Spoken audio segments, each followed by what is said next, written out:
Oh boy, I wish I had this skill to track my crush. Now fully equipped, the first person Ryu thought to use his skill on was Youngmin. He used his skill to track him, and the system notified him that Youngmin was 190 meters away, with an arrow indicating the direction. So Ryu started to follow the arrow with an amused smile. The scene changes, and we see a tired Auron struggling to stay on her feet. She collapses to the ground, and when she tries to stand up, her whole body shakes. She's hurting bad and tells her bodyguard she can't run anymore. The bodyguard, who's hurt himself and freaking out, helps her to her feet. She's standing there saying the arrow wounds are killing her. The bodyguard, still scared, throws out a guess, saying maybe if they can just last this 1 hour without dying, their real bodies won't be hurt. But before Auron can reply, they hear a voice that makes them freeze. It's Youngmin and his crew. Youngman's grinning like he's got the upper hand, telling them they're not getting away today. The bodyguard looks like he's ready to give up, thinking he can't die over this damn woman. He gets his dagger ready, though, because it looks like there's no choice left but to fight. Youngman sees the dagger and calls the bodyguard an old man, asking if he really wants to go at it with them. He then points behind him, showing off how many buddies he's got,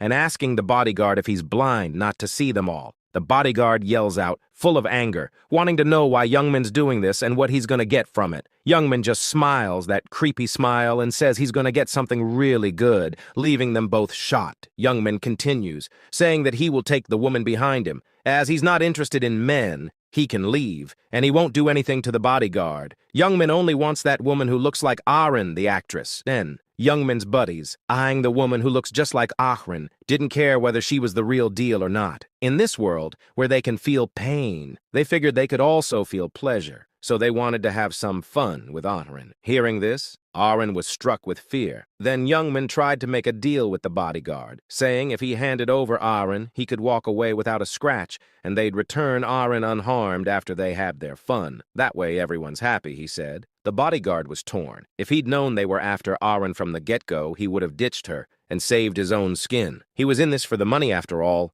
and his life was worth more than any job. But the fear of the heavenly demon being angry if he failed his duty to protect her made up his mind. He squared up, ready to throw down. Seeing this, Youngman got a kick out of the old man gearing up for a fight. The bodyguard tried to reason, saying that what they were planning was a crime, but Youngman just laughed it off. "Who's gonna punish us?" he jeered. "No one knows what we really look like or who we are in real life." With their backs against the wall, the bodyguard and Auron braced themselves, trying to figure out their next move. Then, out of nowhere, someone else shows up, and it's none other than the god of death, Ryu, just chilling under a tree, watching the whole showdown unfold. Youngman saw Ryu, and panic flickered across his face, wondering what he was doing there. Then Ryu asked Auron what they were doing there, but before they could answer, Youngman tried to tell Ryu, with his same attitude, to mind his own business. Ryu cut him off midway, asking, "Did I ask you?" The bodyguard hurriedly told Ryu everything, how Youngman attacked them, and that they wanted to have some fun with Auron. Hearing this,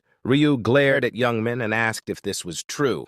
Youngman, with his rude attitude, replied that whether it's true or not, Ryu should just mind his own business. Ryu had had enough of Youngman's nonsense. With a deep voice, Ryu said whether it's his business or not is none of Youngman's business, and he should mind his own business. With that, he summoned his red, bloody scythe with a terrifying aura, shocking everyone. Now, with one hand in his pocket and the other gripping his sizable scythe, emitting a bloody red aura, Ryu spoke in a deep voice. He made it clear that he wouldn't let Youngman go unscathed, especially when he knew Youngman's intent to harm someone. Auron and her bodyguard were left speechless, standing behind Ryu. Youngman, grinding his teeth, witnessed